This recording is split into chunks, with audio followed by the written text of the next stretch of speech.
رحم اللہ من قرأ الفاتحہ.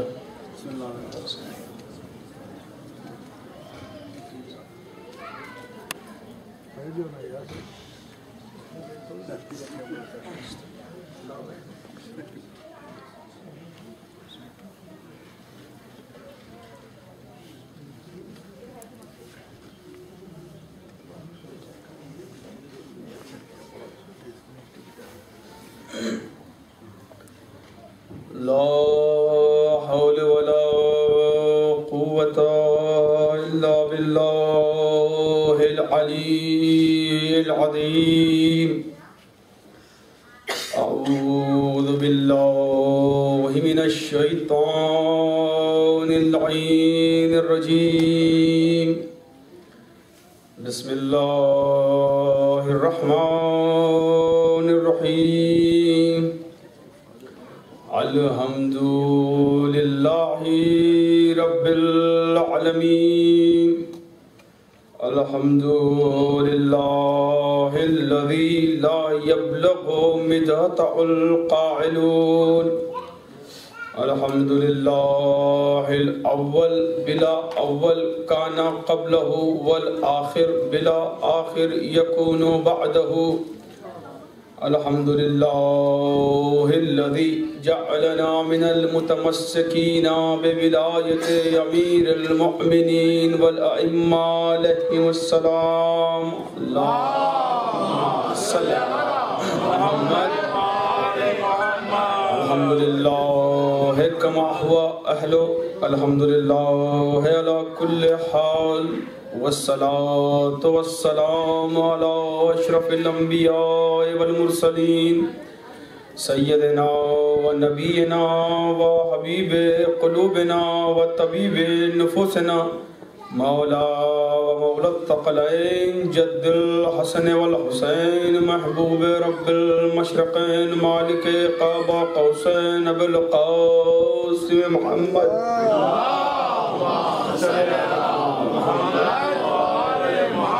وعلى آله الطيبين الطاهرين المعصومين المظلومين ولعنة الله على أعدائهم ومنكري فضائلهم ومصائبهم وشجاعتهم وجلالتهم وولايتهم وعلمائهم وأتباعهم وأتشهم وغاصبي حقوقهم أجمعين من ليلنا هذا إلى يوم الدين.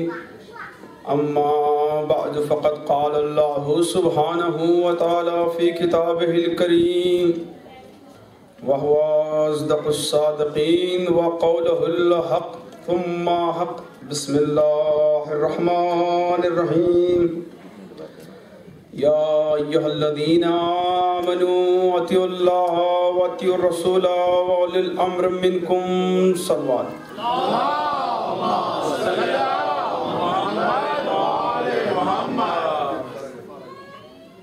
عزیزان گرامی، مجھے موسم کے متاثر ہونے کا بخوبی احساس ہے، لیکن ساتھ میں سامعین پہ وہ بھروسہ بھی ہے کہ موسم کا اثر ان کی سماعتوں پہ انشاءاللہ نہیں ہوگا. اور عزیزان گرامی، سلام ہے ان ماں باپ پر کہ جو ایسے موسم میں بھی بچوں کو لے کر تربیت عزا کے لیے لاتے ہیں. مولا ایسا جذبہ ہماری قوم کی ماؤں بہنوں میں سلامت رکھیں اور انشاءاللہ آنے والی نسلوں میں اس جذبے کو پوری عقیدے کی صحت و سلامتی کے ساتھ انشاءاللہ ہم منتقل کر سکیں. عزیزان گرامی، میری ہمیشہ یہی دعائیں رہتی ہیں اور اکثر و بیشتر بات کو شروع کرنے سے پہلے اس لیے دعا کروا دیا کرتا ہوں کہ جب مجلس اپنے اختتام پہ ہوتی ہے تو انسان ضروری نہیں ہے کہ ایسی کیفیت میں ہو کہ کبھی دعا مانگ سکے. اس لیے چند دعائیں ایسی ہوتی ہیں کہ جو مجلس کے درمیان میں یا مجلس کے شروع میں اپنا فرض سمجھ کے کرا دیا کرتا ہوں. اور عزیزان گرامی، خصوصاً بارش خود جبکہ ایک رحمت ہے، اور اس رحمت کے وقت اگر دعا مانگی جائے تو قبولیت کی ایک بڑا عظیم وقت بتایا ہے معصومین نے کہ جب آسمان سے رحمت برس رہی ہو، اور جس وقت رحمت برس رہی ہو اس وقت آپ سب سے عظیم رحمت کے لیے گھر سے نکلیں تو عزیزان گرامی میرا نہیں خیال کہ دعا کبھی رد ہو سکتی ہے۔ تو ایسے وقت میں ضرور اپنی حاجتوں کو طلب کیا کیجئے، اور مادر حسین انشاءاللہ آپ کی تمام حاجتوں کو پورا کریں گی۔ اللہم صلی اللہ اور انشاءاللہ عزیزان گرامی، کیونکہ وقت کا مسئلہ ایک بہت اہم مسئلہ ہے، اور اس میں یقین مانیے نہ ہم انتظامیہ کو کچھ کہہ سکتے ہیں نہ مولانا کو کچھ کہہ سکتے ہیں۔ ویسے میری بات نہیں کر رہا ہوں، کیونکہ یہ ایک سلسلہ ہے 2 مہینے 8 دن کا، یہ سال بھر کا، تو سب سے پہلے کہ ہم کسی اور پہ انگلی اٹھائیں، ہمیں اپنے آپ کو صحیح کرنا ہے۔ تو عزیزان گرامی حتی الامکان کوشش یہ رہے کہ ہم انشاءاللہ وقت سے حاضر ہو جائیں، کیونکہ جن کا فرش بچتا ہے وہ بہت پہلے سے یہاں آ کے بیٹھ جایا کرتے ہیں۔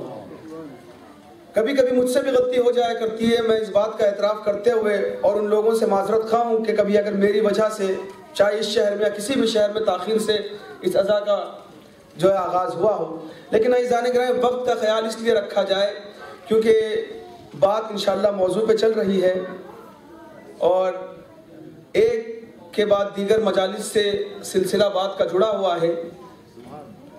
کہیں ایسا نہ ہو کہ کوئی اہم بات آپ سے چھوٹ جائے، اور کسی پرانی بات کے پس منظر میں نئی بات کو پیش کر رہا ہوں تو میں سمجھانے کی تو پوری کوشش کروں گا، لیکن ایسا نہ ہو کہ میری بات آپ تک پوری طرح سے پہنچ نہ پائے۔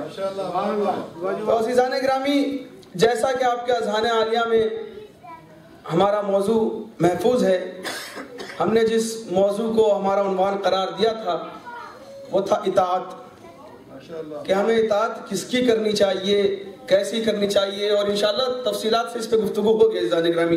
اور میری پوری کوشش یہ رہے گی کہ انشاءاللہ 1 گھنٹے کے اندر اندر اس دن کی گفتگو کو میں سمیٹ دوں، کیونکہ مجھے اس بات کا احساس ہے کہ لوگ بڑے دور دراز سے بھی یہاں آتے ہیں، فیملی کے ساتھ ہوتے ہیں، بچوں کے ساتھ ہوتے ہیں، ویک ڈیز اور ویکنڈز کا ہی معاملہ ہوتا ہے، لیکن انشاءاللہ میری کوشش یہ ہوگی کہ 1 گھنٹہ 50 منٹ سے 1 گھنٹے کے بیچ میں اپنی بات کو میں مکمل کر دوں گا۔ تو عزیزان گرامی ایک باواز بلند صلوات بھیجئے،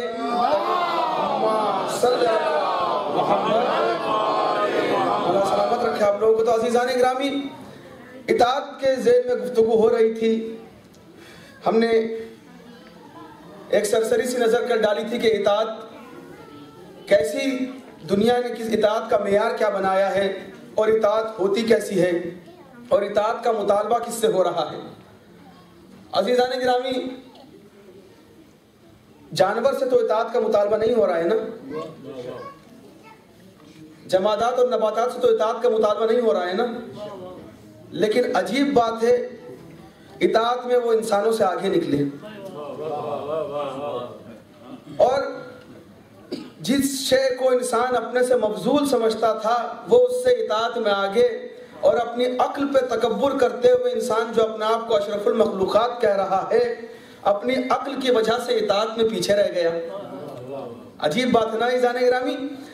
جیسا کہ میں نے کل عرض کیا تھا کہ انسان کی طبیعت میں ایک سرکشی ہے کہ وہ اس بات کو گوارا نہیں کرتا کہ میں اپنے آپ کو کسی کی اطاعت میں دے دوں، ہمیشہ یہی کہتا ہے کہ میں فلاں کی اطاعت نہیں کروں گا کیونکہ وہ مجھ سے بہتر نہیں ہے۔ اور میں نے اس بات کو کل عرض کیا تھا کہ یہ خود کس کی فطرت ہے کہ فلاں مجھ سے بہتر نہیں ہے تو میں سر کو نہیں جھکاؤں گا۔ ٹھیک ہے، ہم نے اس بات کو مانا کہ کوئی تم سے بہتر نہیں ہے، تم سر کو نہیں جھکاؤ گے، تم انسان ہو، تم اشرف المخلوقات ہو، تم سب سے بہتر مخلوق خلق کیے گئے ہو، تمہیں خدا نے عقل عطا کی ہے، عقل سلیم عطا کی ہے، اور اسی عقل کی بنا پر تم اپنے آپ کو اشرف المخلوقات کہتے ہو، اور یہ ماننے سے انکار کرتے ہو کہ ہم کسی کی اطاعت میں اپنے آپ کو دے دیں۔ لیکن عزیزان گرامی ذرا اگر آپ انصاف کریں اپنے ساتھ، اور ذرا انسان غور کرے اپنی زندگی پر کہ جس وقت وہ گھر سے نکلتا ہے صبح سے لے کر شام تک اس نے کس کس کی اطاعت میں اپنے آپ کو دیا۔ عزیزان گرامی بڑے انصاف سے انسان اگر انصاف کرے یہاں پر تو اسے سب کچھ خود ہی سمجھ میں آ جائے گا کہ جسے اپنی عقل پہ اتنا ناز ہے، اتنا فخر ہے، اتنا تکبر ہے، وہ ایک مرتبہ جب گھر سے نکلا، گھر سے نکلتے نکلتے جب دکان پر پہنچا، وہاں پہ کسی نے اس کو ٹوک دیا کہ تم یہ کام صحیح نہیں کر رہے ہو۔ وہ کسی نہ کسی وجہ پر ایک مرتبہ چپ ہو گیا، اس کا مطیع بن گیا، اس کی اطاعت کی۔ عزیزان گرامی، کہیں وہ سکن کلر کی وجہ سے ڈسکریمنیٹ ہوا ہو یا اپنے اندر ایک احساس کمتری پایا، تو عزیزان گرامی پہلی بات یہ ہے کہ وہ انسان جو اپنے عقل پر تکبر کر رہا ہے، اب کیوں دوسرے سے احساس کمتری میں آ رہا ہے؟ کیوں؟ کیونکہ اس نے اطاعت کا معیار بنایا ہے دنیا کو، ابھی معیار حقیقی پہ پہنچا نہیں ہے۔ اب عزیزان گرامی جب جاب پہ جاتے ہیں، ایک مرتبہ وہاں پہ کیا ہے، باس سے دب رہے ہیں، باس کی اطاعت کر رہے ہیں، جب وہاں سے نکلے تو پتہ چلا دوست کی اطاعت کر رہے ہیں، کالج اور اسکول اور یونیورسٹیز میں دوسرے دوستوں کی اطاعت کر رہے ہیں۔ لیکن جب وہاں آپ انسان سے پوچھئے تو انسان کیا کہتا ہے کہ بھائی اس کی مجھے اطاعت اس لیے کرنی پڑ گئی، کوئی حق تو نہیں تھا اس کی اطاعت کرنے کا، لیکن اگر میں چاہتا تو کچھ بول دیتا، چاہتا تو کچھ بول بھی سکتا تھا، لیکن اگر بولتا تو میرے لیے نقصان دہ ثابت ہوتا۔ تو معلوم یہ ہوا عزیزان گرامی، چپ اس لیے رہا کیونکہ اس کو فائدہ نظر آ رہا تھا۔ یعنی جہاں اس عقل مند انسان کو، یعنی یہ عقل استعمال کی اس نے، تبھی تو فائدہ نظر آیا نا۔ اس عقل مند انسان کو جب فائدہ نظر آیا تو کبھی کبھی اپنے سے مفضول کی اطاعت میں بھی چلا جاتا ہے۔ یہ انسانی معیار ہے اطاعت کا، کسی کو اوبے کرنے کا، کسی کو فالو کرنے کا، یہ انسانی معیار ہے۔ تو انسان ہمیں کیا سکھائے گا کہ اصل اطاعت کیا ہے؟ اچھا عزیزان گرامی، بات یہ بالکل صحیح اس نے فیصلہ کیا کہ جب فائدہ نظر آئے وہاں اطاعت کرنی چاہیے، یہی تو ہم بھی کہہ رہے ہیں۔ لیکن انسان کی نظر اتنی کوتا ہے کہ وہ صرف قریبی فائدے کو دیکھ پاتی ہے، فائدے حقیقی پر اس کی نظر نہیں ہے۔ اگر فائدے حقیقی پر اس کی نظر ہوتی تو ایک اچھا مطیع بن کے اچھے امام کی اطاعت میں آتا، اچھا مطیع بن کر اچھے امام کی اطاعت میں آتا۔ عزیزان گرامی، کیونکہ وقت میرے 15 منٹ گزر چکے ہیں، بولو میں 9-5 ممبر پہ آیا ہوں۔ عزیزان گرامی، تمہید کو بڑا سمیٹتے ہوئے اگر بات کو عرض کروں، جیسا میں نے کل عرض کیا تھا کہ اس انسان نے اپنی عقل کا استعمال کرتے ہوئے اپنی تعریف کرنا چاہی تو کیا کہا؟ حیوان ناطق کہا نا۔ اور اسی حیوان ناطق ہونے کی بنا پر اس نے دوسرے کی اطاعت میں جانے سے انکار کیا، کہا میں بھی حیوان ناطق، فلاں بھی حیوان ناطق۔ جب ہم دونوں برابر تو اطاعت کرنے کا مطلب کیا بنتا ہے؟ اچھا حیوان ناطق کیوں کہا گیا؟ کیونکہ یہ لفظ حیوان جو ہے یہ دوسرے چیزوں سے مشترک ہے، یعنی کچھ صفات انسان میں ایسی ہیں جو خود حیوان سے مشترک ہے، یعنی ایک جگہ حیوان سے مشترک، بڑی توجہ کے ساتھ، کہیں حیوان سے مشترک ہے، لیکن ایک صفت اس میں سب سے بالا تر دے دی، جس بنا پر یہ اشرف المخلوقات کہلایا، سپیریئر اسپیشی کہلایا۔ کس بنا پر کہ اللہ نے اس کو نطق دیا۔ میں نے عرض کیا تھا یہاں نطق سے مراد بولنا نہیں ہے، نطق سے مراد سوچنا ہے، یعنی سوچ سمجھ کے بولنے کا نام ہے انسان ناطق، حیوان ناطق۔ عزیزان گرامی، وہ حیوان جو سوچ سمجھ کے بولے۔ اب عزیزان گرامی، معلوم یہ ہوا کہ یہ انسان، بلکہ یوں کہوں کہ یہ جو حیوان ہے اس کی طبیعت میں سرکشی ہے، یہ اپنے آپ کو کسی کی اطاعت میں نہیں دے سکتا۔ اب معلوم یہ ہوا خداوند کریم کہہ رہا ہے کہ اطیعوا اللہ، میری اطاعت کرو، اب اس کے بعد کا رسول کی اطاعت کرو، اولی الامر کی اطاعت کرو۔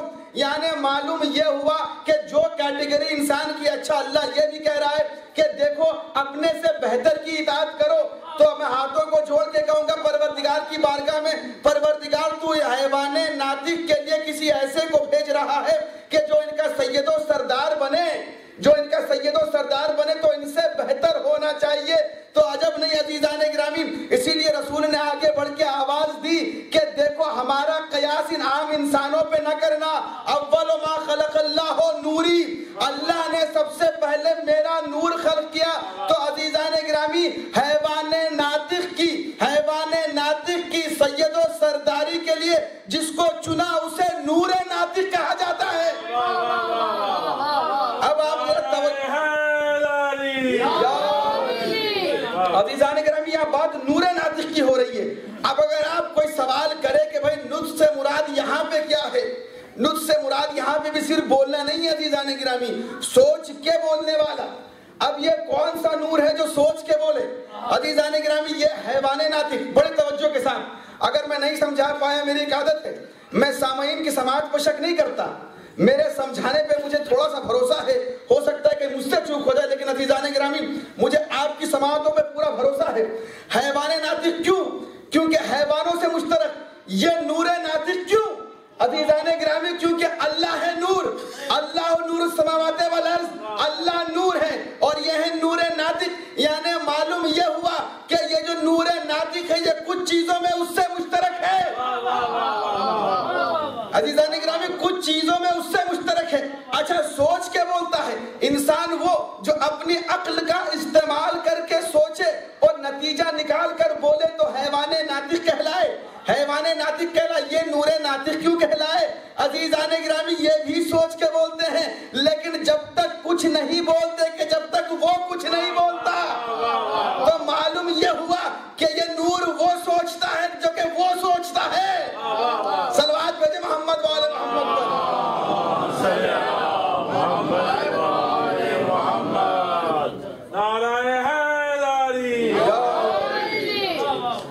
جو وہ سوچتا ہے، یعنی معلوم یہ ہوا کہ مشیت کا رازدار کو نور ناطق کہا جاتا ہے۔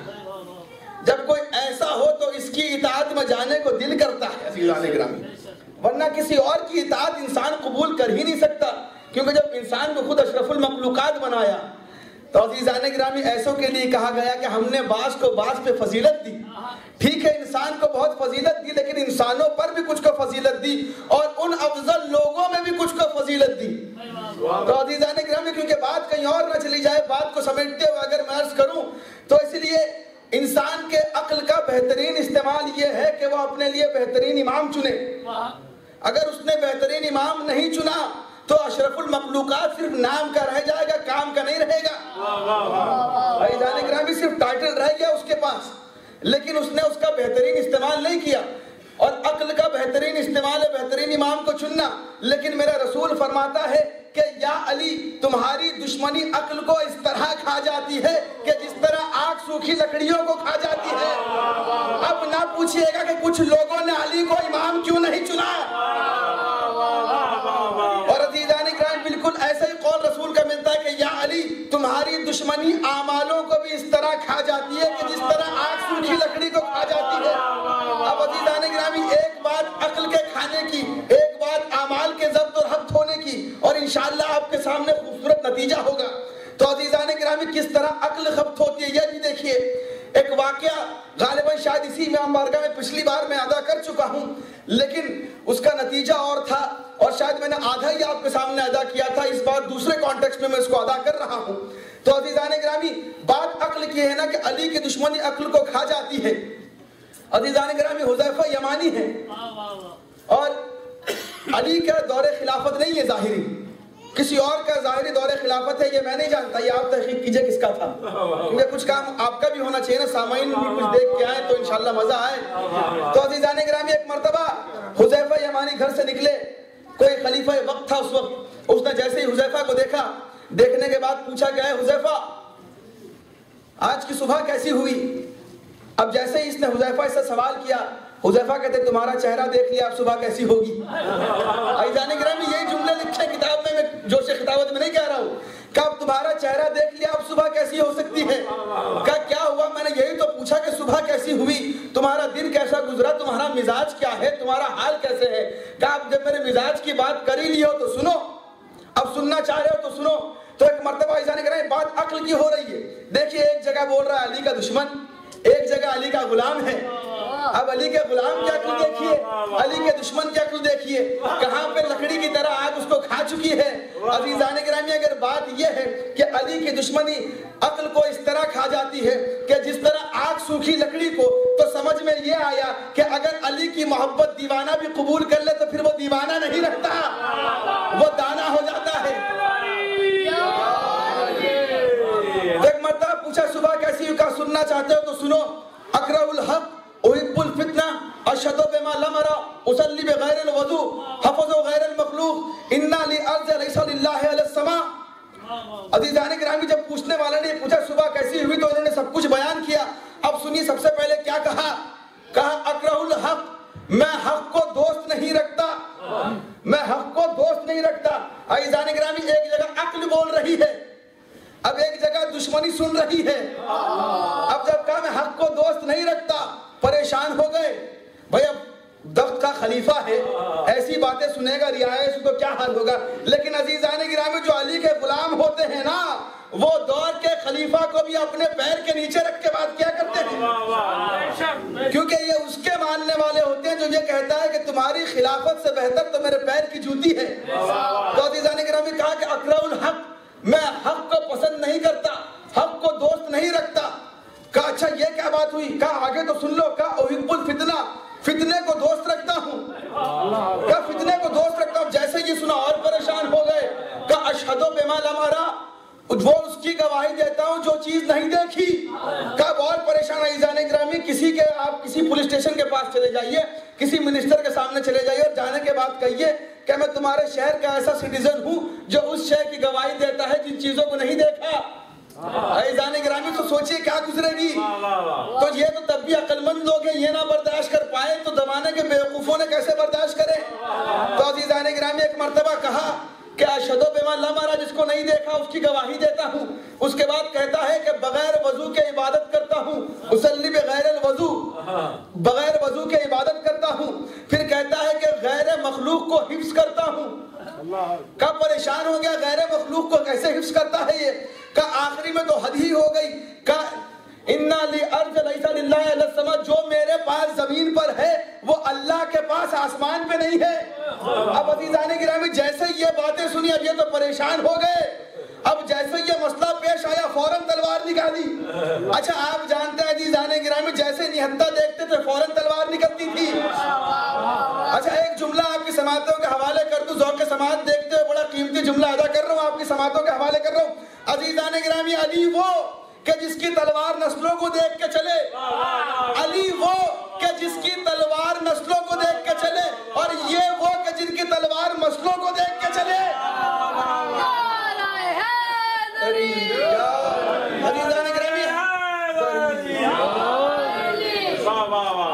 حقیقت بات مبنی ہے, جب بھی کوئی مسئلہ پیش آیا سب سے پہلے تلوار کھینچی ہے انہوں نے. خیر مجھے اس بات پہ گفتگو نہیں کرنی ورنہ بات کہیں اور چلی جائے گی. عزیزان گرامی انشاءاللہ آپ سنتے رہیں گے. تو جیسے انہوں نے ان باتوں کو سنا, تلوار کھینچ کے ایک مرتبہ کہنے لگے آج تو حذیفہ کی خیر نہیں ہے, آج حذیفہ کو چھوڑنا نہیں ہے. ایک مرتبہ علی نے اس منظر کو دیکھا, منظر کو دیکھنے کے بعد پوچھا کہ کیا معاملہ ہے, پریشان کیوں ہو, اتنے گھبرائے ہوئے کیوں ہو. کہا یا علی آپ نہیں جانتے, عجیب عجیب مشرک لوگ رعایا میں آ گئے ہیں, عجیب عجیب لوگ ہیں, عجیب عجیب سوال کا جواب دیا کرتے ہیں. کہا کیا ہوا. کہا یا علی یہ آپ ہی کی دی ہوئی چھوٹ ہیں, یہ آپ ہی کی دی ہوئی چھوٹ ہے. کہ اگر میری دی ہوئی چھوٹ ہے تو ذرا ایک مرتبہ مجھ سے بھی تو بتا دو کہ کیا ہوا. کہا یا علی جب میں نے حذیفہ سے پوچھا کہ صبح کیسی ہوئی, مزاج کیسا ہے, تو اپنے مزاج کو بتاتے ہوئے کہتے ہیں کہ اکرہ الحق, میں حق کو دوست نہیں رکھتا. کہا علی مسکرا کے کہتے ہیں تو کیا غلط کہا, کیا غلط کہا, موت حق ہے, وہ موت کو دوست نہیں رکھتا. ایک مرتبہ کہا, کہتا ہے کہ احب الفتنہ, اور فتنے سے محبت کرتا ہے, فتنے کو دوست رکھتا ہے. کہا اس میں کیا غلط ہے, مال و اولاد دنیا کا فتنہ ہے, وہ دونوں کو دوست رکھتا ہے, وہ مال و اولاد کو دوست رکھتا ہے. ایک مرتبہ کہتے ہیں کہ یا علی وہ تو یہ کہتا ہے کہ اصلی بغیر الوضو, بغیر وضو کے عبادت کرتا ہے. علی مسکرا کے کہتے ہیں ہاں وہ ہر وقت ہماری محبت میں مبتلا رہتا ہے.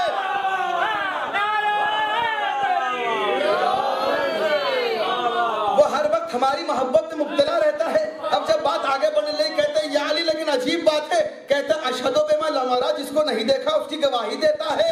علی نے مسکرا کے کہا اگر تو کلمہ پڑھتا ہے تو تو بھی اسی زمرے میں ہے. بتا کیا تو نے اللہ کو دیکھا ہے, بتا کیا تو نے قیامت کو دیکھا ہے, لیکن اگر ان چیزوں کی گواہی نہ دی تو اسلام سے خارج, اسلام سے خارج. اب ایک مرتبہ کہتے کہتے کہا یا علی ایک بات اور عجیب اس نے کہی. کہا کیا کہا. کہتا ہے حفظ غیر المخلوق, میں غیر مخلوق کو حفظ کرتا ہوں, یہ کیسے ممکن ہے. علی مسکرا کے کہتے ہیں کہ قرآن جو ہے خلق نہیں ہوا, نازل ہوا ہے, وہ نزول شدہ شے کو حفظ کرتا ہے. عزیزان گرامی اب یہ عام مخلوق سمجھ لے, جب یہ عام مخلوق قرآن کے مقابلے میں نہیں آ سکتی, قرآن کے مقابلے میں کھڑی نہیں ہو سکتی, تو قرآن ناطق کے مقابلے میں کیسے کھڑی ہو سکتی ہے. اکثر یہ سوال ہوتا ہے نا, اکثر یہ سوال ہوتا ہے نا کہ اہل بیت نازل ہوئے ہیں کہ مولود ہیں. عزیزان گرامی ولادت اس اعتبار سے ہے کہ وہ نور پیکر بشری میں آیا ہے، اس اعتبار سے ہے، ان لوگوں کے لیے ہے کہ جن کے درجات عرفان ابھی بہت پست ہے، ابھی سمجھ نہیں پائے ہیں، تو لیکن عزیزان گرامی اگر کوئی یہ کہے کہ ولادت ہے تو اس سے ان کی ذات پہ کوئی حرف نہیں پڑتا، اس کی معرفت کے درجے پتا چلتے ہیں کہ یہ کہاں ہے، ان کی ذات پہ کوئی اثر نہیں پڑتا۔ عزیزان گرامی اگر پہلے سے تھے، اچھا اس بات کا سب کا اقرار ہے کیونکہ محمد خود کہہ رہے ہیں کہ اول ما خلق اللہ نوری، اور سارے انبیاء خود ہی کہہ رہے ہیں کہ سب سے پہلا نور محمد کا خلق ہوا، محمد کے پسینے کے قطرات سے انبیاء کو خلق کیا، تو عزیزان گرامی سب سے پہلا نور خلق ہونے والا محمد، معلوم یہ ہوا کہ خلق ہو چکا تھا، نازل بعد میں ہوا۔ تو عزیزان گرامی آپ مخلوق اپنا مقابلہ محمد سے نہ کرے، دنیا لاکھ کہتی رہی کہ محمد ہم جیسے، محمد ہم جیسے، بس میں اس دنیا سے ایک سوال کرنا چاہتا ہوں، کیا پوری کائنات میں کوئی ایسا ہے جو یہ کہہ دے کہ عیسیٰ ہم جیسے، کوئی یہ کہہ دے کہ موسیٰ ہم جیسے؟ عزیزان گرامی ایسے لوگوں سے عقیدے سے تو بہتر عیسائیوں کا عقیدہ ہے، آج تک میں نے کسی عیسائی کو یہ کہتے ہوئے نہیں سنا کہ عیسیٰ ہم جیسے، لیکن یہ کیسے مسلمان ہیں جو کہتے ہیں محمد ہم جیسے؟ تو عزیزان گرامی کم سے کم عیسائیوں سے ایسے مسلمان کچھ درس لے لیں، لیکن یہ کیا درس کسی اور سے لے؟ ایک مرتبہ جب یہ کہا کہ حفظ و غیر المخلوق، کہا یا علی ساری باتوں میں تو آپ حذیفہ کو بچا لے گئے، لیکن اس شے میں آپ حذیفہ کو نہیں بچا پائیں گے۔ میں مسکرا کے کہوں گا جب زندگی بھر تجھے بچاتے رہے تو حذیفہ کی کیا بات ہے؟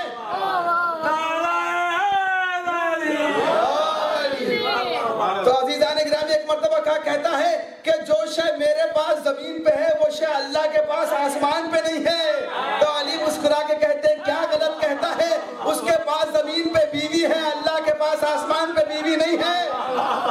اب عزیزان گرامی بڑے توجہ کے ساتھ جس وجہ سے میں نے آپ کو پورے واقعے کی زحمت دی تھی، اب دیکھیے امام وہ ہے، اولی الامر وہ ہے جو عقل کے مطابق جواب دے، عقل کے مطابق بات کرے، لوگوں کی عقل کو دیکھے، لوگوں کی عقل کو پرکھے۔ بھائی ہم تو وہ ہیں جب کبھی کبھی کوئی شخص بس میں آ کے بیٹھتا ہے، بڑی اچھی بات کہہ گئے، سامنے والا نہیں سمجھ پایا تو ہم نے کیا کہا کہ بھائی شکل سے تو بڑے اچھے لگ رہے تھے اس لیے میں نے یہ بات کہہ دی، یعنی معلوم یہ ہوا عام انسان وہ ہے جو شکل کو دیکھ کے بات کرتا ہے۔ عزیزان گرامی کبھی کبھی کوئی شکل سے بڑا سمجھدار معلوم ہوتا ہے، اصلیت بات کرنے کے بعد پتہ چلتی ہے۔ علی وہ ہے جو اصلیت کو دیکھ کے بات کرتا ہے، جو گہرائیوں کو دیکھ کے بات کرتا ہے۔ تو عزیزان گرامی اب جب اس نے یہ سنا تو ایک مرتبہ چپ چاپ تلوار کو نیام میں رکھ لیا اور چلا گیا۔ اب یہی بات شاید انہوں نے کہیں اور بولی ہو، کسی اور سے کہہ دیا کہ جو میرے پاس زمین پہ ہے وہ اللہ کے پاس آسمان پہ نہیں۔ اب وہ جو شخص تھا وہی پریشان ہوا، پریشان ہونے کے بعد کہا یہ کیسی بات کہی، کہ اگر یقین نہیں ہوتا تو چلو ابو الحسن سے گواہی دلواتا ہوں۔ ایک مرتبہ مولا کی بارگاہ میں لے کے آیا، انہوں نے بھی شاید یہ سوچا کہ مولا پھر وہی جواب دیں گے، مسکرا کے کہا مولا اے ابو الحسن وہ بتا دیجئے کہ جو میرے پاس زمین پہ اور اللہ کے پاس آسمان پہ نہیں ہے۔ عزیزان گرامی بڑے توجہ کے ساتھ مولا مسکرا کے کہتے ہیں ہاں ایسی شے ہے، تیرے پاس زمین پہ ظلم ہے، اللہ کے پاس آسمان پہ ظلم نہیں ہے۔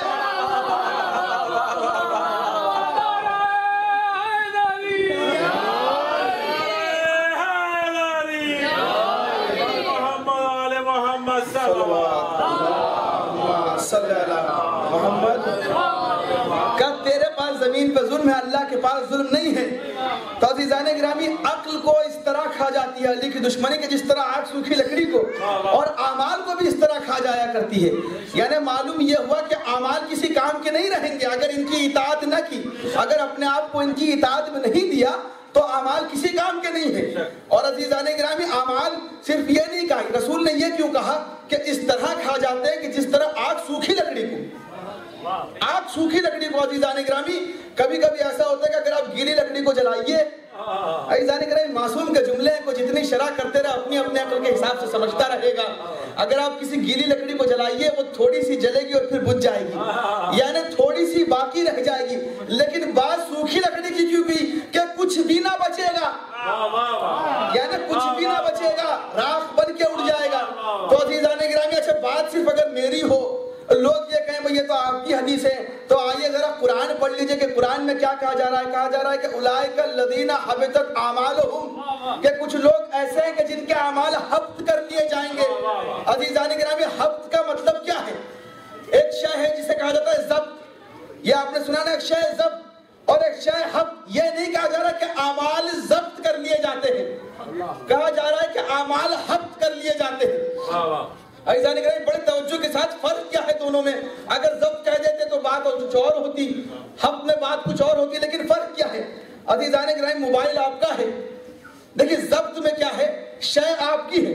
ضبط جس کے لیے ہم لفظ استعمال کرتے ہیں کانفسکیٹ ہونا, لائسنس کانفسکیٹ ہو جاتا ہے, ہوتا ہے نا. کسی نے گاڑی غلط چلائی, پولیس والوں نے لائسنس کو ضبط کر لیا. اب جب آپ سے پوچھا گیا بھئی آپ گاڑی کیوں نہیں چلا رہے, آپ تو چلاتے تھے 4 دن پہلے تک, تو آپ یہ کہیں گے میرا لائسنس ضبط ہو چکا ہے. یعنی آپ یہاں پہ اس کے اوپر اپنا اختیار دکھانے کے لائسنس میرا ہے لیکن پولیس والوں کے پاس ہے. اچھا ملے گا کب؟ کہ جب میں اتنی پینالٹی بھر دوں گا تو مل جائے گا, ڈیفینسو کلاسز لے لوں گا تو مل جائے گا. یعنی ابھی ملکیت آپ کی ہے کسی اور کے پاس. موبائل آپ کا ہے, میں نے ضبط کر لیا, میں نے ضبط کر لیا. اب کسی نے آپ سے پوچھا کہ بھائی آپ کا موبائل کہاں گیا, تو آپ کیا کہیں گے؟ ضبط ہو گیا ہے. اور اگر بھلے کسی وجہ سے ضبط کیا ہو یا بیجا ضبط کیا, آپ یہی کہیں گے کہ ملکیت میری ہے, فلاں کے پاس ہے. یعنی ضبط میں انسان کو یہ کہنے کا حق ہے کہ شے میری ہے لیکن ہے کسی اور کے پاس. چیز میری ہے یعنی اس شے کو اپنا کہہ سکتا ہے. لیکن عزیزان گرامی حبط میں معاملہ اور ہے. میں آپ کا موبائل اگر حبط کر لوں, ولو لاکھ آپ کا موبائل ہو, آپ نے پیسے دے کے خریدا ہو, سارے لیگل سسٹم کے ساتھ اس کو لیا ہو, لیکن اب آپ کو یہ کہنے کا حق نہیں کہ موبائل میرا ہے. اس طرح حبط کر لیے جاتے ہیں. اب رسول فرماتے ہیں کہ تمہاری دشمنی اعمال کو حبط کر لیتی ہے. اب عزیزان گرامی شیطان کے لیے بھی یہی کہا گیا کہ شیطان کے سارے اعمال حبط کر لیے گئے تھے. عزیزان گرامی یہ نہیں کہا کہ ضبط کر لیے گئے. اگر بات ضبط کی ہوتی تو شاید روز محشر شیطان یہ کہتا کہ چل دنیا ختم ہو گئی, حساب کتاب ختم ہوا, میرے اعمال مجھے دے, اعمال کے بدلے میں جنت دے دے. کہ نہیں, تو نے کیونکہ اللہ کے خلیفہ کی مخالفت کی تھی تو سارے کے سارے اعمال حبط ہو گئے. اب سمجھ میں آیا کہ اعمال حبط ہونے کا معیار کیا ہے؟ صلوات بھیجیں محمد والے محمد پر. اعمال حبط ہونے کا معیار کیا ہے؟ اگر کوئی خلیفہ کے مقابلے میں آ جایا کرتا ہے تو اعمال پھر ضبط نہیں ہوتے, اعمال حبط ہو جایا کرتے ہیں. عزیزان گرامی اور میں قربان جاؤں میرے مولا کے کہ میرے مولا فرماتے ہیں کہ کبھی کوئی ایسا عمل نہ کرنا کہ جس سے تمہارا نفس شرمندہ ہو. کبھی ایسا عمل نہ کرنا کہ تمہارا نفس شرمندہ ہو. یعنی عزیزان گرامی علی کی دشمنی کرنے کے بعد عقل بھی شرمندہ ہوتی ہے, عمل بھی شرمندہ ہوتا ہے. عقل بھی شرمندہ اور عمل بھی شرمندہ. عزیزان گرامی صلوات بھیجیں محمد والے محمد پر.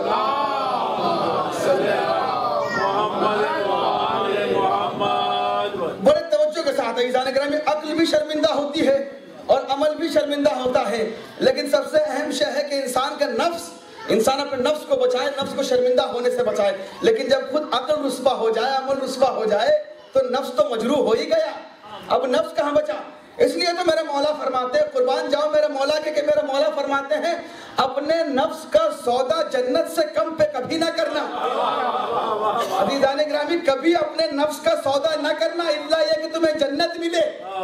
عزیزان گرامی جب مولا یہ کہنے کہ پہلے یہ کہا کہ نفس کا سودا نہ کرنا الا یہ کہ تمہیں جنت ملے. عزیزان گرامی اس کا مطلب یہ ہوا کہ نفس کا سودا ہو سکتا ہے, کیونکہ مولا یہ کہہ رہے ہیں کہ نفس کا سودا نہ کرنا. پھر آگے مولا نے قیمت بھی بتا دی کہ اللہ یہ کہ تمہیں جنت ملے, اس کا مطلب یہ ہے کہ سودا ہو سکتا ہے. اب عزیزان گرامی کوئی ہم سے نہ پوچھے, بھائی لوگ یہ کہتے ہیں کوئی جب دنیا کے ان سلاطین نے دیکھا ہے جو بادشاہ ہیں, ان کو یہ لگا کہ ہر کسی کو خریدا جا سکتا ہے, بھائی ہر چیز فار سیل ہے. بھائی ہم بھی یہ کہتے ہیں ہر چیز فار سیل ہے. عزیزان گرامی ہمارے اوپر بھی فار سیل کا بورڈ لگا ہے, لیکن اگر خریدار کے پاس وہ قیمت ہے تو آ کے خرید لے ہمیں. ہم نے کبھی انکار کیا کہ ہم نہیں بک رہے؟ بھائی ہم بکنے کو تیار ہیں اگر آپ کو قیمت دینے کو تیار ہیں. تو عزیزان گرامی معلوم یہ ہوا, اچھا ہم جیسے غلام جو اپنے جان مال اور سب کچھ مولا کو دے چکے ہوں وہ دنیا کے دولت مندوں سے بھلا کیا سودا کریں گے.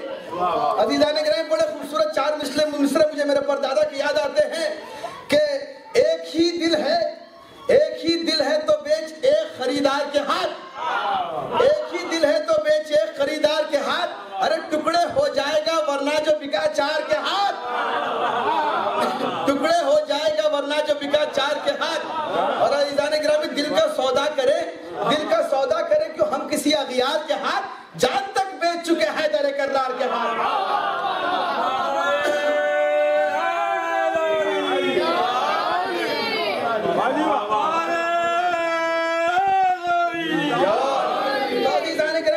تھوڑی سی آپ کی اور توجہ چاہوں گا، کیونکہ عزیزان گرامی میں ہر وقت توجہ مانگ کے پھر بات وہی ہوگی جب میں میرے سامعین پہ اتنا بھروسہ کر رہا ہوں تو بار بار توجہ کیوں مانگ رہا ہوں، لیکن جب کچھ بات ایسی ہوتی ہے عزیزان گرامی کہ توجہ کے آخری منزل پر جا کے سننے کو من کرے، تو کچھ ایسی بات آپ کی سماعتوں کے حوالے کرنے والا ہوں عزیزان گرامی۔ جب معلوم یہ ہو کہ ہر نفس کی قیمت ہے، اب میں بھی بارگاہ مولائے کائنات میں ہاتھوں کو جوڑ کے پوچھوں کہ یا علی ہم نے تو ہمارے نفس کا سودا آپ کے ساتھ کر دیا، ذرا کائنات کو یہ بھی بتا دیجئے کہ آپ نے اپنے نفس کا سودا کیسے کیا۔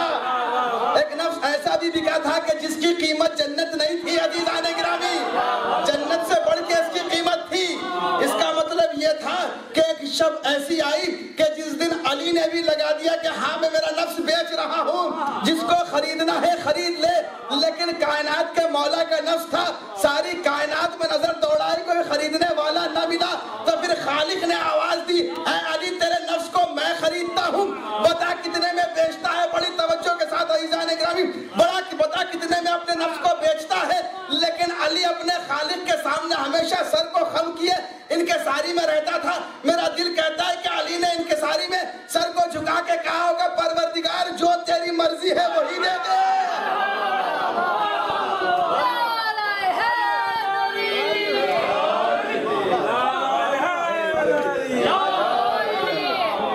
علی نے تو انکساری میں مانگا تو خدا نے اختیاری میں دی۔ تو عزیزان گرامی جو تیری مرضی، علی نے مرضی مانگی، مرضی ملی۔ اب کوئی ہم سے نہ پوچھے کہ جنت میں کیسے چلے جائیں گے۔ عزیزان گرامی باتیں بہت سی ہیں کرنے کے لیے، لیکن کیا کروں، بات اطاعت کی ہو رہی ہے نا انشاءاللہ، کیونکہ مجھے میرے موضوع کی بھی اطاعت کرنی ہے، تو انشاءاللہ بات کو آگے بڑھاتے ہوئے عزیزان گرامی معلوم یہ ہوا، اچھا عجیب بات اور کچھ باتیں عزیزان گرامی دنیا میں ہمارا موضوع کچھ بھی ہو، میں اکثر یہ بات کہتا ہوں یہ جتنے موضوع ہم معین کرتے ہیں ہماری مجالس اور تقاریر اور خطابت کے لیے، یہ سب کے سب ٹاپکس ہیں۔ ہمارا اصل ٹاپک تو ہمیشہ ولایت ہوتا ہے، ولایت ہمارا اصل ٹاپک ہے۔ اچھا عجیب لوگ ہیں، عجیب بات ہے کہ اللہ کی مرضی، تو مرضی کی بات نہیں کرتے، جب پوچھ لیجئے مرضی کی بات اب ان سے کہیے ٹھیک ہے نہ تمہاری بات نہ ہماری بات، اب وہی بات کرو جو اللہ کی مرضی ہے، تب بھی بات نہیں کرنا چاہتے۔ اچھا عجیب لوگ ہیں جب ہم یہ کہتے ہیں، جب ہم کہتے ہیں ہم کسی سے مانگتے ہیں تو کہتے ہیں کہ بھائی اللہ سے مانگو، اللہ کے نام سے مانگو، اللہ کے نام کے علاوہ کسی سے نہ مانگو۔ عزیزان گرامی آج کی شب منبر پہ بیٹھ کے کہہ رہا ہوں ہم نے اللہ کے نام کے علاوہ آج تک کسی سے کچھ نہیں مانگا، جب بھی مانگا اللہ کے نام سے ہی مانگا، اور اللہ کے نام نے ہمیشہ دیا بھی ہمیں، ہم کبھی مایوس بھی نہ ہوئے۔ ذرا انصاف سے بتا دے مسلمان کہ کون سا ایسا وقت تھا کہ ہم نے اللہ کے نام سے نہیں مانگا۔ عزیزان گرامی جب بھی مانگا یا علی کہہ کے ہی مانگا، اور اس نے اللہ کی مرضی کے مطابق ہی ہمیں عطا کیا۔ اور عزیزان گرامی ہم اللہ کی مرضی کے مطابق کیوں جائیں؟ کیونکہ اللہ کہتا ہے کہ میں نے میری رضا کو تمہارے نفس کی مخالفت میں رکھا، لیکن تم نے اپنے نفس کی اطاعت کی اور میری مرضی کی مخالفت کی۔ بڑے توجہ کے ساتھ عزیزان گرامی میری مرضی کی مخالفت کی، لیکن عزیزان گرامی لوگ اب مرضی کی بات کرنے کو ہی تیار نہیں۔ اب بات تو یہ ہوگی کہ اللہ کے نام پہ بھی بات کرنے کو تیار نہیں۔ اچھا کہتے ہیں قرآن کی بات ہے تو ہم کہتے ہیں چلو پھر بسم اللہ الرحمن الرحیم سے شروع کرو۔ ہم کہتے ہیں بسم اللہ سے بھی کیوں شروع کرتے ہو، کیوں نہیں با سے شروع کرتے، کیوں نہیں با کے نقطے سے شروع کرتے؟ کہتے ہیں پھر وہی بات لے کے آ گئے۔ تو اب ذرا تمہیں انصاف سے بتا دو کہ کس سے بات شروع کرے، نہ بات اللہ سے شروع کرے، نہ اللہ کی مرضی سے شروع کرے، نہ قرآن سے شروع کرے، نہ بسم اللہ سے شروع کرے، تو ہم تمہیں مسلمان سمجھ کے بات کیسے کریں؟ مسلمان سمجھ کے بات کیسے کریں؟ عزیزان گرامی اب میں آپ کی سماعتوں کے حوالے شاید میری سب سے بڑی محنت اب تک کی، کیونکہ مجھے مولا کی عطا پہ بھروسہ، اس لیے سب سے بڑی محنت نہیں کہہ رہا، سب سے بڑی محنت اب تک کی آپ کی سماعتوں کے حوالے کر رہا ہوں، جو میرے کاسے گدائی میں مولا نے عطا کیا ہے عزیزان گرامی. اچھا دیکھیں عجیب بات ہے, جب نقطہ تحت الباء کی بات آئی, مولا فرماتے ہیں نا نقطہ تحت الباء کہ میں با کے نیچے کا نقطہ ہوں. عزیزان گرامی با کے نیچے کا نقطہ ہوں.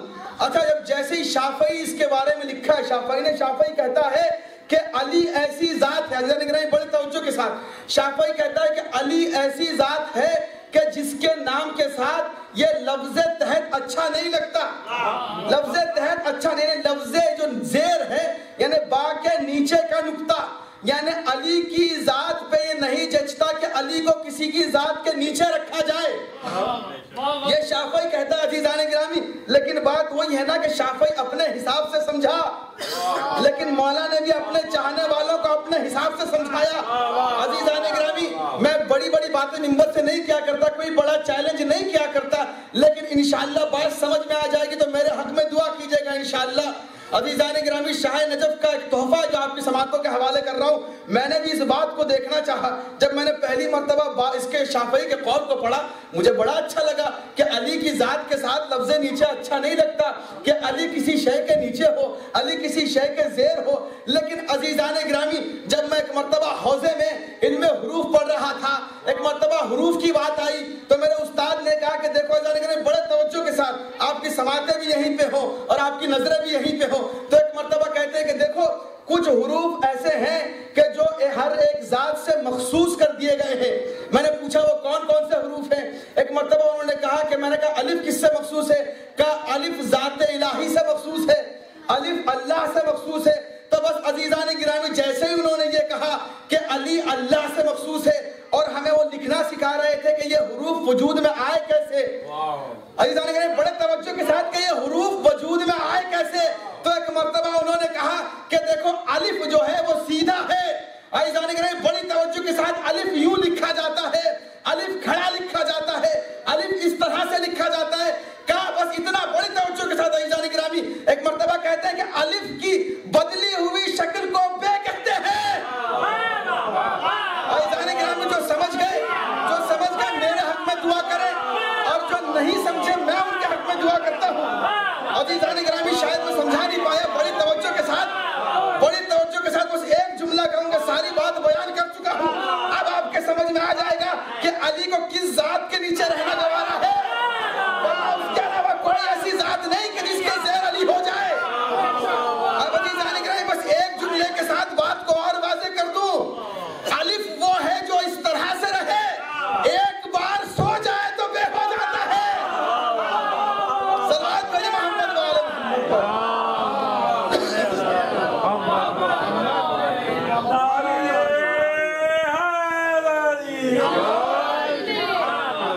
عزیزان گرامی بس ایک بار اگر سو جائے الف تو بے ہو جاتا ہے.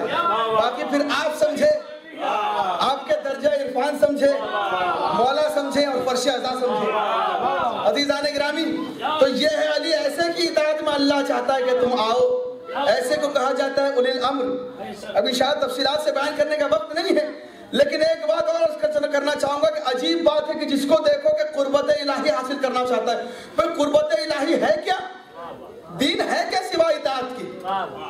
دین ہے اطاعت. اس لیے ایک مرتبہ آنے والے نے جب مولا سے پوچھا کہ مولا چند سوال کرنا چاہتا ہوں, میرے مولا نے کہا کہ اپنے سوالوں پہ پابندی مت لگا, جو پوچھنا چاہتا ہے پوچھ, دل کھول کے پوچھ, لامحدود پوچھ. اب ایک مرتبہ کہتا ہے مولا 4 سوال ہیں, کیا سوال کر.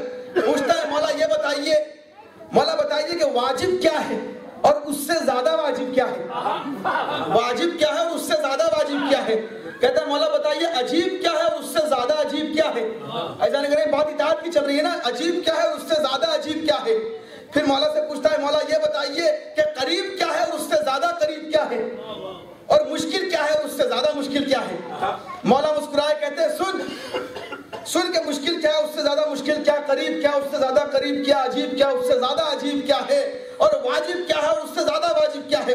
مولا کہتے ہیں واجب ہے قربت الہی, واجب ہے قربت الہی, اس سے زیادہ واجب ہے گناہوں سے دوری. جب تک گناہوں سے دوری نہیں اختیار کرے گا تو قربت الہی حاصل نہیں کر پائے گا. تو عزیزان گرامی ایک مرتبہ پریشان پریشان ہو کے کہنے لگا کہ قربت الہی کیسے حاصل کی جاتی ہے؟ کہ قربت الہی اللہ کی اطاعت سے حاصل کی جاتی ہے۔ کہ اللہ کی اطاعت کیسے حاصل ہوگی؟ مولا مسکرا کے کہتے ہیں ہماری اطاعت اللہ کی اطاعت ہے، ہم سے قربت اللہ سے قربت ہے۔ اور گناہوں سے دوری سے کیا مراد ہے مولا؟ کہ دوسروں کی اطاعت کو چھوڑنا، جب تک دوسروں کی اطاعت کو نہیں چھوڑو گے ہماری اطاعت کو نہیں اپنا سکتے۔ اب سمجھ میں آیا کہ یہ بھی رضی اللہ یہ بھی رضی اللہ نہیں ہو سکتے۔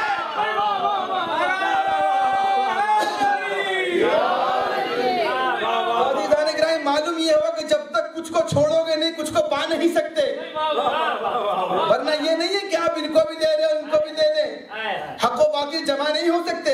اگر عزیزان گرامی حق و باطل جمع ہو جاتے نا تو آسمان اپنی جگہ پہ نہ ہوتا۔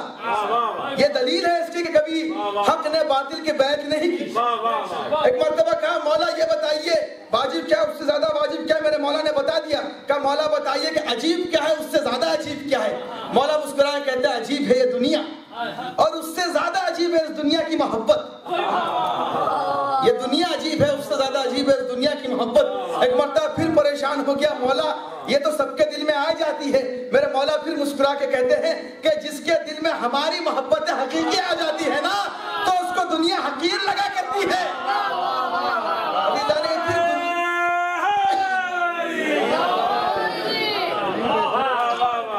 پھر دنیا کی کوئی اہمیت نہیں رہ جاتی اس کی نظر میں۔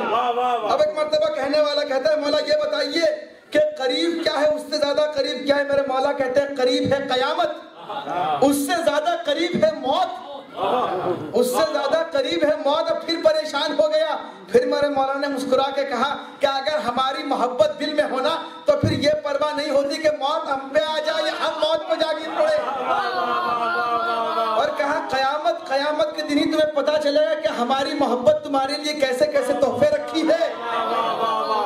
اب سب کچھ کہنے کے بعد ایک مرتبہ کہا کہ مولا مشکل کیا اور اس سے زیادہ مشکل کیا ہے؟ مشکل کیا ہے اس سے زیادہ مشکل کیا؟ کہا سنو مشکل ہے قبر، اس سے زیادہ مشکل ہے قبر میں خالی ہاتھ جانا۔ عزیزان گرامی اب لوگوں سے پوچھے قبر میں کیا لے کے جا رہے ہیں؟ کہتے ہیں اعمال لے کے جا رہے ہیں۔ ذرا ان کے ہاتھ میں قرآن دے کے انصاف سے پوچھئے وہ کون سی ایسی نماز ہے کہ جس پہ انہیں یقین ہے کہ اس نماز کی بنا پر انہیں جنت ملے گی؟ عزیزان گرامی عرفا تو یہ کہتے ہیں کہ ہماری ساری زندگی کی نمازوں میں سے کوئی ایک سجدہ ایسا ہوگا کہ جو قبول ہوگا۔ اب ذرا انصاف سے بتائیں سجدے کرنے والا وہ کون سا ایسا مقبول شدہ سجدہ ہے کہ جس کی بنا پر قبر میں سینہ تانے چلا جائے گا؟ عزیزان گرامی وہ کون سا ایسا روزہ ہے کہ جس میں اس کے دل میں دنیا کی محبت نہ آئی ہو؟ تو عزیزان گرامی ایک مرتبہ پھر گھبرا گیا۔ کہا مولا وہ کون سا ایسے شے ہے وہ کون سا ایسے سامان ہے جو قبر میں لے کے چلے جائیں تو مشکل آسان ہو جائے؟ تو پھر میرے مولا مسکرا کے کہتے محبت دل میں رکھتا رہے مشکل کشا خود پہنچتا رہے گا۔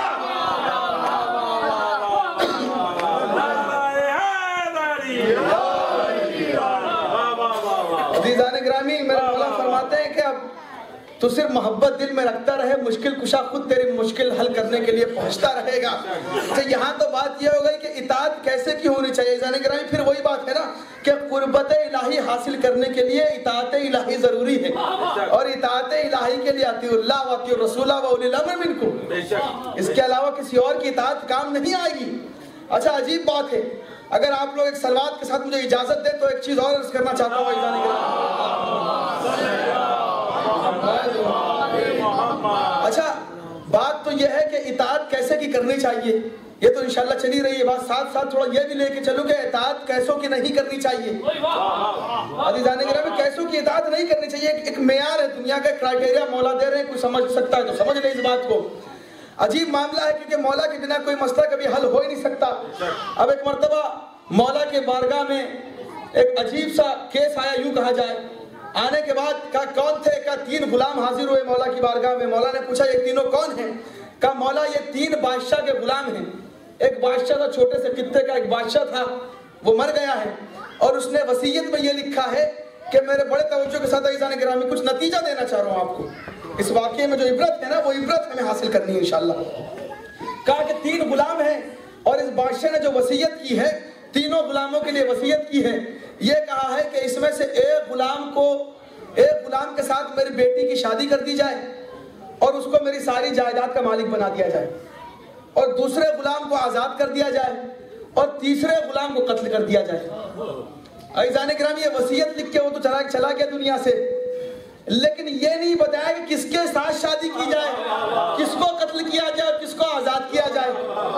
بس یہ تو بتا دیا کہ یہ 3 غلام ہیں اور تینوں کے لیے یہ وصیت ہے۔ اب ایک مرتبہ اس میراث کے مسئلے کو حل کرنے کے لیے مولا کی بارگاہ میں لوگ لے کے آئے۔ اب لانے کے بعد دیکھ کتنی خوبصورتی سے مولا نے اس کو حل کیا۔ عزیزان کرام بتانے والا تو بتا کے چلا گیا، لیکن میرا مولا ہے، میرا مولا امیر وہ ہے کہ اگر چاہے تو اسی مردے کو ٹھوکر مارے، وہی زندہ ہو کے بتا دے کہ کس کے لیے کیا کہا ہے۔ لیکن پھر بات وہی ہے عزیزان گرامی،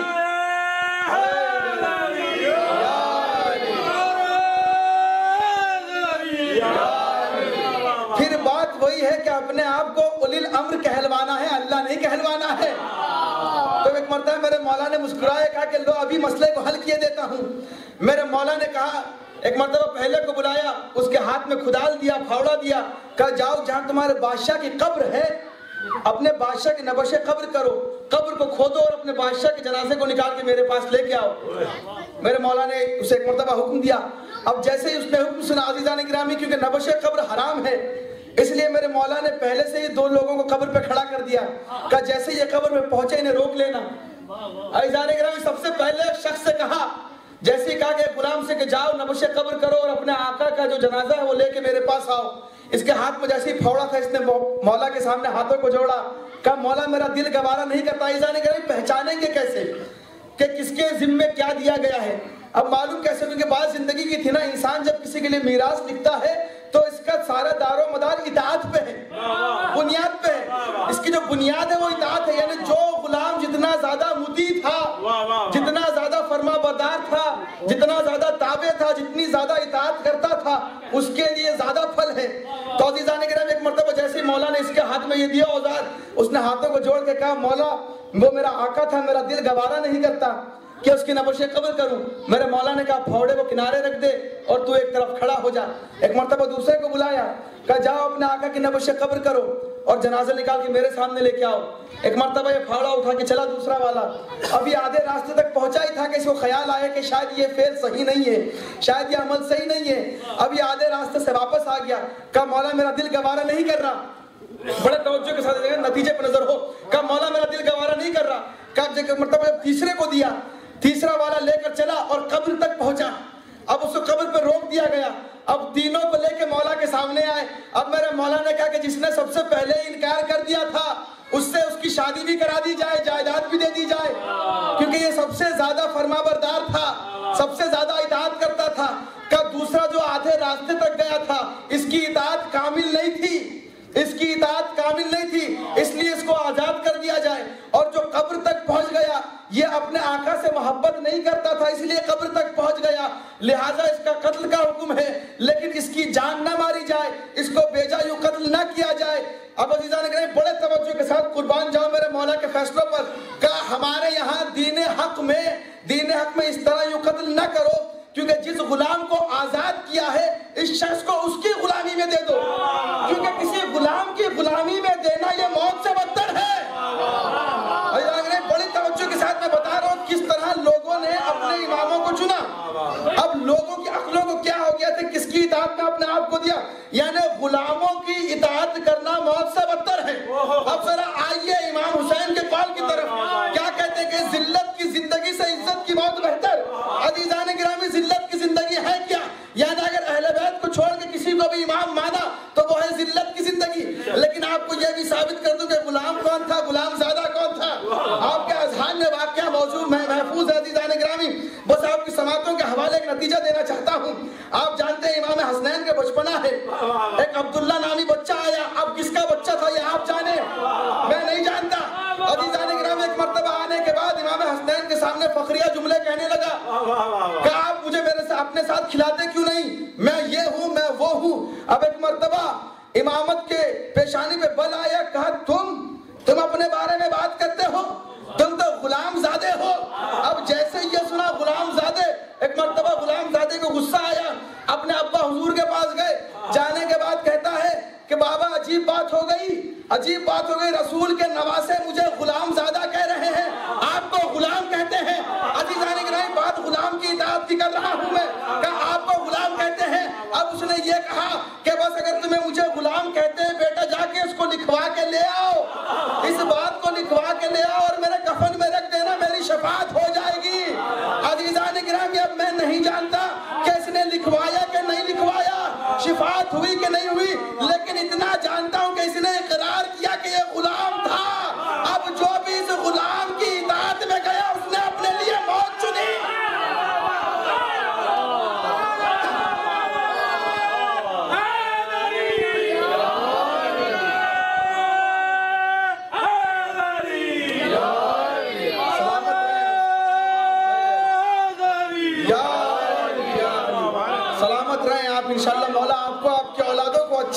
اطاعت میں رکھے اور آپ کی اطاعت کو قبول کرے، ہماری اور آپ کی اطاعت کو عزیزان گرامی۔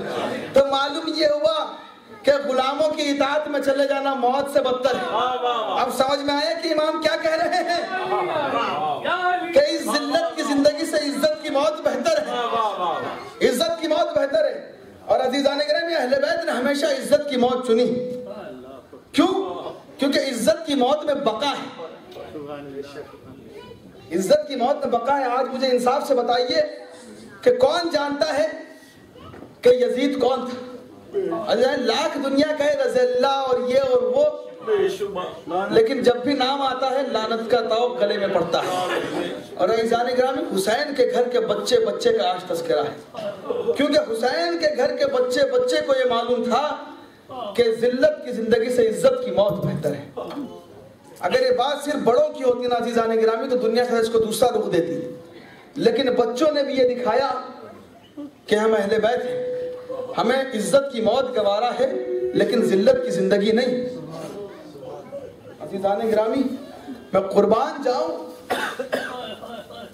مولا ہماری اولادوں کو سلامت رکھے حسین کی اولادوں کے صدقے میں، لیکن جو حسین کی 4 سالہ بچی ہے نا، بڑی مظلوم بچی ہے عزیزان گرامی، اس کے گریہ میں کوئی کمی نہ کیجیے گا کبھی، کیونکہ میرا دل کہتا ہے کہ جب اس بچی کے مصائب ہوتے ہوں گے تو سب آتے ہوں گے، لیکن کہیں نہ کہیں ممبر کے بہت قریب اس بچی کا چچا بھی بیٹھا ہوتا ہوگا، وہ اپنی بچی کا پرسہ لینے کے لیے آتا ہے۔ عزیزان گرامی اس بچی کے پرسے میں کوئی کمی نہ کیجیے گا۔ انشاءاللہ میں آپ کے سامنے چند تفصیلی روایتیں پڑھوں گا اور مصائب تمام، کیونکہ آج کی تاریخ کے مطابق بھی ایک شہادت کی بی بی کی تاریخ ملتی ہے کہ 13 صفر بڑی قیامت کی تاریخ زندان میں گزری۔ عزیزان گرامی حسین کی بڑی پھول سی بچی تھی یہ، جب ایک مرتبہ مدینے سے چلی تھی نا، کہیں یہ نہیں لکھا عزیزان گرامی، پوری کتابوں میں پوری تاریخ میں کہیں یہ نہیں لکھا کہ سکینہ کس طرح چلتی تھی۔ اللہ اکبر، ہمیشہ یہی لکھا کہ کبھی سکینہ عباس کی گود میں ہوتی تھی، کبھی اپنے بابا حسین کے سینے پہ ہوتی تھی، کبھی اماں رباب کی آغوش میں ہوتی تھی، کبھی اکبر کی گود میں ہوتی تھی۔ اللہ اکبر عزیزان گرامی، کل میں نے صاحب کے سامنے اس بچی کی ایک ملاقات بابا کے سینے سے پڑھی تھی، ایک ملاقات بابا کے سر سے پڑھوں گا، لیکن عزیزان گرامی جب یہ قافلہ مقتل سے گزرا ہے نا، بس ایک بات آپ کے سامنے عرض کرنا چاہوں گا کہ اس بچی کو پہلا تعزیانہ کب اور کیسے پڑھا۔ اللہ اکبر، آپ کے گھر میں بھی چھوٹے بچے ہیں، مولا آپ کے بچوں کو سلامت رکھے۔ ہاں عزیزان گرامی جب یہ حسین کی 4 سالہ بچی 11 محرم کو بابا کے جنازے سے گزر رہی تھی، بس ایک مرتبہ بچی نے ظالم کے سامنے ہاتھوں کو جوڑا، ہاتھوں کو جوڑ کے اتنا کہا، اے ظالم اتنی اجازت دے دے کہ بابا کے جنازے پر چند لمحے گریہ کر لوں۔ ایک مرتبہ بچی نے اپنے آپ کو بابا کے جنازے پر گرایا، گرانے کے بعد گریہ شروع کیا، کہا بابا آج کے بعد سکینہ آپ سے نہ مل پائے گی، بابا سکینہ آپ کو چھوڑ کے جا رہی ہے، بابا آپ مجھے بہت یاد آئیں گے، بابا اگر ہو سکے تو چچا سے اتنا کہہ دو کہ واپس آ جائے، سکینہ کبھی پانی نہ مانگے گی۔ اجرکم اللہ اجرکم الحسین۔ بس عزیزان گرامی جیسے ہی سکینہ کی یہ بین ہونے لگے نا، ایک مرتبہ فوج عشقیہ میں انقلاب برپا ہونے لگا۔ ارے ظالم کہتا ہے کوئی اس بچی کو اس لاشے سے الگ کرے، ایسا نہ ہو کہ فوج میں انقلاب آ جائے۔ اللہ اکبر۔ بس عزیزان گرامی تاریخ کہتی ہے کہ ایک مرتبہ شمر نے وہ تازیانہ اٹھایا، یہ کوئی عام تازیانہ نہیں تھا، اللہ اکبر، یہ تازیانہ وہ تھا کہ جس سے وحشی جانوروں کو قابو میں کیا جاتا تھا۔ ارے اس تازیانے میں کیلیں لگی ہوتی تھی، اس تازیانے میں کانٹے لگے ہوتے تھے۔ ارے حسین کی پھول سی بچی تھی، ارے جس نے کبھی کسی ایک ٹھوکر بھی نہ کھائی ہو۔ اللہ اکبر۔ ایک مرتبہ ظالم قریب آیا، کہتا ہے اس بچی کو جنازے سے الگ کرو، لیکن بچی جنازے سے الگ نہیں ہوتی۔ ارے ایک مرتبہ شمر نے تازیانہ لہرایا، اے سکینہ کی پشت پہ ایسا تازیانہ مارا، اے سید سجاد تڑپ کے رہ گئے، تڑپ پہ کہتے ہیں اے ظالم ارے میری بہن مر جائے گی۔ اجرکم اللہ عزیزان گرامی، ہمارا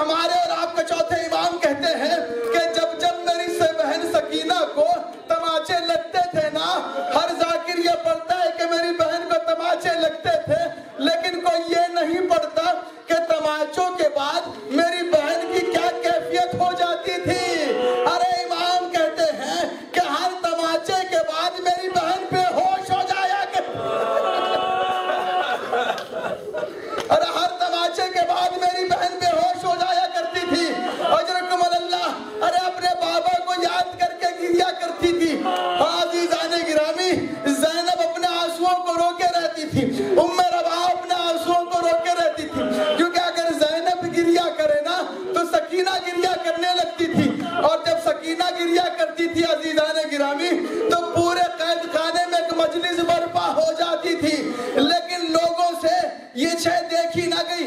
ہائے میں قربان جاؤں حسین کی یتیمہ پر، جب کبھی پرندوں کو قید خانے کے اوپر سے اڑتا ہوا دیکھے تو تڑپ کے اپنی پھوپھی سے اتنا پوچھتی تھی کہ اے پھوپھی اماں، میں روز شام کو دیکھتی ہوں یہ پرندے کہاں جاتے ہیں؟ ارے زینب نے تڑپ کے کہا اے بیٹا یہ اپنے اپنے گھروں کو لوٹتے ہیں۔ ارے سکینہ نے ننھے ننھے ہاتھوں کو جوڑ کے کہا اے پھوپھی اماں، کیا ہمیں بھی کبھی وطن جانا نصیب ہوگا؟ کیا ہمیں بھی کبھی وطن جانا نصیب ہوگا؟ ہاں عزیزان گرامی، سکینہ کے بین سے قید خانے میں مجلس کا ماحول ہو جاتا تھا۔ ارے ایک مرتبہ جب سکینہ کا آخری وقت قریب آیا نا، ارے سکینہ ایک مرتبہ اپنے اماں کے قریب آئی، آنے کے بعد کہتی ہے اے اماں اتنا کیوں روتی ہو اماں، تم میری وجہ سے پریشان ہوتی ہو؟ ایک مرتبہ سکینہ نے کہا اے اماں اصغر یاد آتا ہے نا اماں۔ بس سکینہ نے پھر اپنے ہاتھوں کو جوڑ کے ایک جملہ کہا عزیزان گرامی، سکینہ کہتی ہے اے پھوپھی اماں، ارے کتنا اچھا ہوا کہ اصغر ہمارے ساتھ نہ آیا، ارے اگر ساتھ آتا تو قید خانے کی سختیوں کو نہ برداشت۔ اللہ اکبر۔ ارے ایک مرتبہ زینب کے قریب گئی بچی، بس عزیزان گرامی خدا کسی کو یہ دن نہ دکھائے کہ 4 سالہ بچی آپ کے سامنے آ کے وصیتیں کرے، ارے مولا آپ کی اولادوں کو سلامت رکھے۔ ارے ایک مرتبہ زینب کے قریب آئی، آنے کے بعد کہا اے پھوپھی اماں جب یہاں سے رہا ہو کے کربلا جانا تو چچا کو سب بتانا، ارے چچا سے کہنا کہ کربلا کے بعد بہت تماچے کھائے، ارے بہت تازیاں نے کھائے، لیکن سکینہ نے اس کے بعد کبھی پانی نہیں مانگا، ارے کبھی پانی نہیں مانگا۔ اللہ اکبر۔ ایک مرتبہ بھائی کے قریب آئی بچی، آنے کے بعد کہتی ہے اے بھیا سید سجاد، ارے میری وجہ سے راستے میں تمہیں بڑے تازیانے کھانے پڑے نا، اے بھیا سید سجاد ایک بار ذرا مجھے گود میں لے لو۔ ارے بیمار امام تھا، ہاتھوں میں ہتھکڑیاں پیروں میں بیڑیاں، جھک کے بہن کو نہیں اٹھا پا رہا تھا۔ ارے بہن نے کہا ہے بھیا اب تمہیں اور زحمت نہ دوں گی۔ ارے ایک مرتبہ بچی گریا کرنے لگی، جب ظالم نے اس گریا کو سنا تو ایک مرتبہ کہتا ہے ارے ہے کوئی جو اس بچی کے گریا کو بند کر دے۔ ارے ایک مرتبہ ظالم پوچھتا ہے کس وجہ سے روتی ہے، کہ اپنے بابا کو یاد کرتی ہے، کہ اس سے کہہ کیوں نہیں دیتے کہ اس کا بابا مر چکا ہے۔ ارے ایک مرتبہ قید میں ایک تشت آیا، عزیزان گرامی جب تشت آیا، ارے اس طرح کسی بچی کو خاموش کیا جاتا ہے، کسی طرح اس طرح دلاسا دیا جاتا ہے۔ ارے سکینہ نے جیسے ہی تشت کو آغوش میں لیا، ارے ایک مرتبہ اٹھایا، بس عزیزان گرامی تڑپ کے مر جانے کو کافی ہے سکینہ کے بہن۔ ارے ایک مرتبہ بابا کے سر کو آغوش میں لیا، ارے آغوش میں لینے کے بعد ارے حسین کی یتیمہ نے ایک مرتبہ بہن شروع کیے، کہا بابا دن کتنے بدل گئے بابا، ارے بابا میں آپ کے سینے پہ ہوتی تھی بابا، اے بابا آج آپ کا سر ہے بابا۔ ارے ایک مرتبہ دیکھتے دیکھتے بچی پوچھتی ہے کہ بابا آپ کی داڑھی پہ خون سے خضاب کس نے کیا بابا، ارے بابا اس گلے پہ خنجر کس نے چلایا بابا۔ ارے ایک مرتبہ حسین کے ہونٹوں کو دیکھا، بچی نے ہونٹوں کو دیکھ کے کہا بابا لگتا ہے آپ کو بھی پانی نہیں ملا بابا سکینہ کو بھی پانی نہیں ملا بابا۔ حضرکم اللہ۔ ارے ایک مرتبہ بیان کرتے کرتے سکینہ خاموش ہو گئی، ارے زینب آگے بڑھ کے چاہا کہ بچی کی نبض دیکھے، ارے جیسے ہی بچی کے ہاتھ کو ہاتھ میں لیا، ارے زینب نے کہا اے سید سجاد، ارے بہن دنیا سے گزر گئی، بہن دنیا سے۔ حضرکم اللہ عزیزان بس ایک روایت اور مسائل تمام، مولا آپ کے اولادوں کو سلامت رکھے، بس یہاں کے پرسہ کے دینے کا، اسی طرح حسین کو پرسہ دیجئے سکینہ کا۔ اللہ اکبر۔ ارے زندان میں ایک وقت ایسا آیا، عزیزان گرامی تاریخ کہتی ہے کہ غسالہ کو بلایا گیا کہ جو سکینہ کا غسل کفن کر دے، لیکن عزیزان گرامی سکینہ کی خواہش تھی کہ ظالم سے کفن بھی نہ لیا جائے، ارے لیکن غسالہ قریب آئی دیکھنے کے لیے، ارے ایک مرتبہ کہتی ہے کہ اے بی بی، ارے اس بچی کا پیرہن تو جدا نہیں ہوتا، ارے اس بچی کو کیا کوئی بیماری تھی؟ ارے رباب کا دل تڑپ گیا، رباب نے تڑپ کے کہا اے غسالہ، ارے ایسا نہ بول، ارے شام سے کربلا، کربلا سے کوفہ، کوفہ سے شام میری بچی نے اتنے تازیانے کھائے کہ اب یہ پیرہن میری بچی کا کفن بن گیا۔ اجرکم اللہ۔ بس میں نے مسائب تمام کیے۔ ارے سکینہ نے قبر کے اندھیرے میں عزیزان گرامی ایک حساس جملہ کہوں گا، اس جملے کو رات بھر یاد کر کے روئیں گے۔ عزیزان گرامی جب ہمارے اور آپ کے گھر میں کوئی موت ہوتی ہے تو ایک بات کہی جاتی ہے کہ آخری بار چہرہ دکھا دو، ایک بار چہرہ دیکھ لو۔ ارے میرا دل کہتا ہے ارے سکینہ، ارے وہ شہیدہ ہے کہ جس کے آخری بار بھی چہرے کا دیدار نہ کرنے پائے۔ ارے زندان کا اندھیرا تھا، ارے لاش نظر نہیں آتی تھی۔ سید سجاد اپنے ہاتھوں پہ سکینہ کو اٹھائے ہوئے، ارے زینب کہتی ہے اے بیٹا سید سجاد سکینہ کو سپرد لحد کر دو۔ ارے سید سجاد گریہ کرتے جاتے ہیں، ایک مرتبہ گریہ کر کے کہتے اے پھوپھی اماں بڑا قیامت کا وقت ہے میرے لیے۔ ارے زینب نے پوچھا بیٹا کیا ہوا؟ کہا اے پھوپھی اماں کربلا سے کوفہ، کوفہ سے شام میری بہن مجھ سے یہ کہا کرتی تھی کہ اے بھیا سجاد اے بہت دن ہو گئے آپ نے مجھے آغوش میں نہیں اٹھایا۔ اے پھوپھی اماں آج میری بہن میری آغوش میں ہے، لیکن میری بہن کی روح باقی نہیں۔ ارے قبر سے 2 ہاتھ برآمد ہوئے، اے سید سجاد اے لاؤ میری سکینہ کو میرے حوالے